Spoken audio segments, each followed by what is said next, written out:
If you clicked on this video, then you might be in that icky and sticky situation where you and your BFF might just like the same person, okay?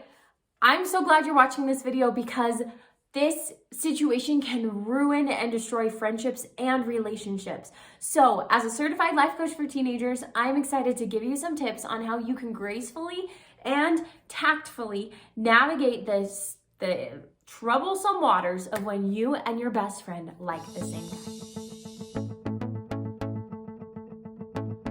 I wanted to do this video because I was reminded of when clear back in high school for the very first time, I really liked a guy and it seemed like he liked me back. And I was telling my best friend and I was gushing about the details. And when she was like, oh, tell me who it is. And I told her, she got all quiet and she was like, oh, well, I just need to tell you. And she's like, I'm thrilled for you. I'm really excited for you.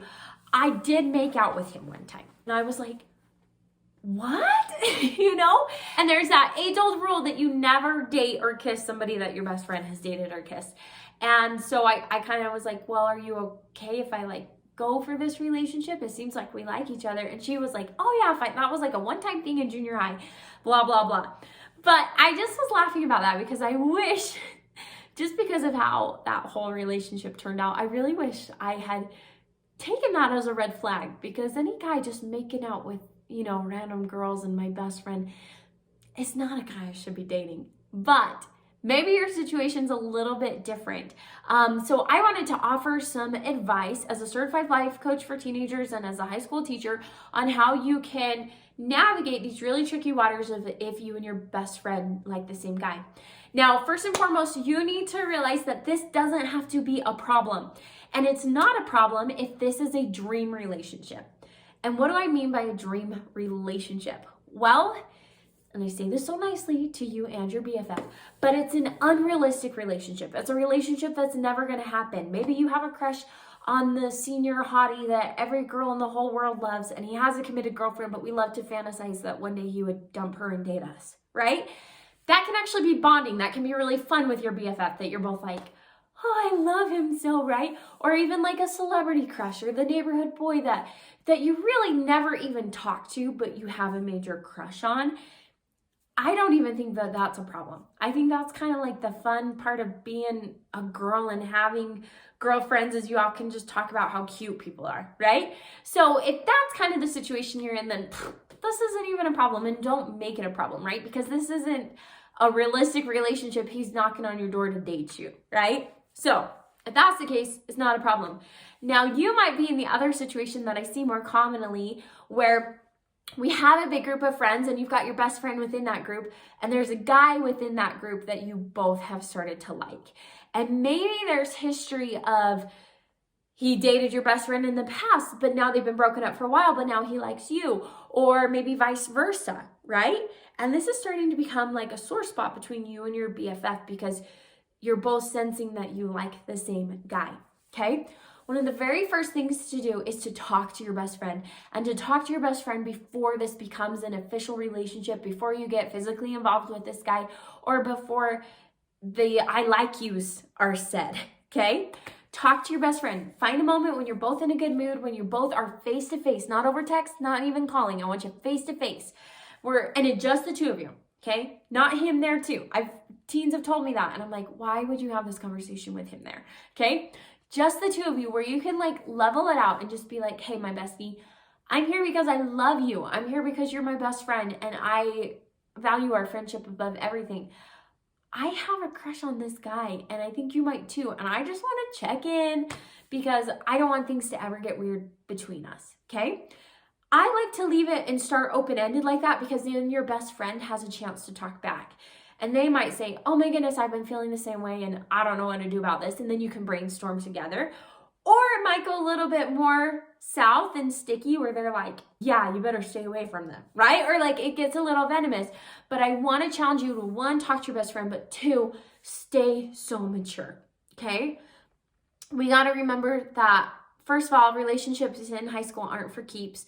And two, nothing is worth like wrecking that relationship with a friendship that could be your whole life, okay? the likelihood of you and this guy being forevers and for keeps is extremely low.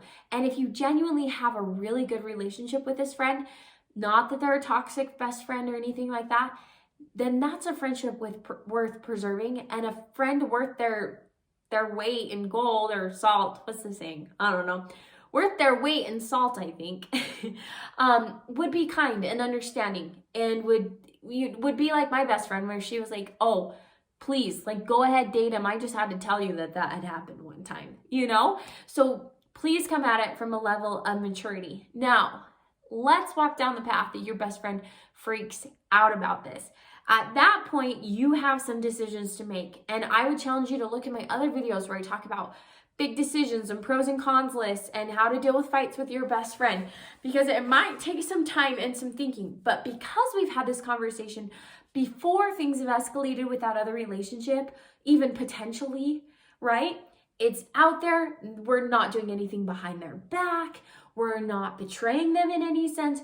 We're just talking about it.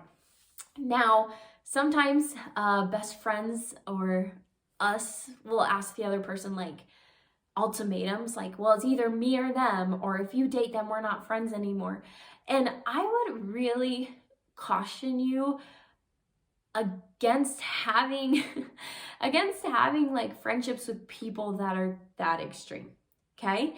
And if it really is that painful of a relationship that your best friend's like, are you kidding me? You want to turn around and date my ex? Give it some time, and also check your own motives of like, ooh, why am I interested in this guy? Because typically what happens when a girl breaks up with a guy, if that's the situation you're in, the best friends hate the guy just as much as she does, you know? So kind of check your motives and check where your heart is, because sometimes we're acting a little bit irrationally and we're swept up in the, oh, they might like us. And so I just want you to have open conversations ahead of time, be mature, and then to really decide, what do you want your future? What do you want like these relationships to look like? And I want you, as you make those decisions, to assume that the relationship with this young man will end, because for like 90% of high school relationships, they do. And I'm not saying that to be like all doom and gloom. I'm just saying that because typically that'll keep us in perspective. And if you've got kind of a toxic best friend that you wanted to step away from, then all means, go ahead and date, and this might be a great way to end that friendship. But if this is like, man, I love my best friend, and I'm just kind of swept up in this fact that this guy likes me, you know, take a step back, keep talking to your friend, give it some time. If you both can be mature about this, if you both can see eye to eye, and you both come from a place of love and understanding, then you should be able to come to a great decision that doesn't hurt anybody's feelings, okay? So I know that puts a lot of responsibility on your shoulders, but this is a great way to deal with conflict while you're a teen. So please try out these tips. Please leave me a comment down below if you need extra help. And please go check out my website, abbywinslow.com. I've got a high school guide that talks all about dating and relationships. And my monthly coaching program might be where you need to go to get the like one-on-one help from me that could make the biggest difference in your relationship and your friendship. So check that out. It's an extremely affordable way to get coaching from me. And I cannot wait to see you in my next video. Abbi J out.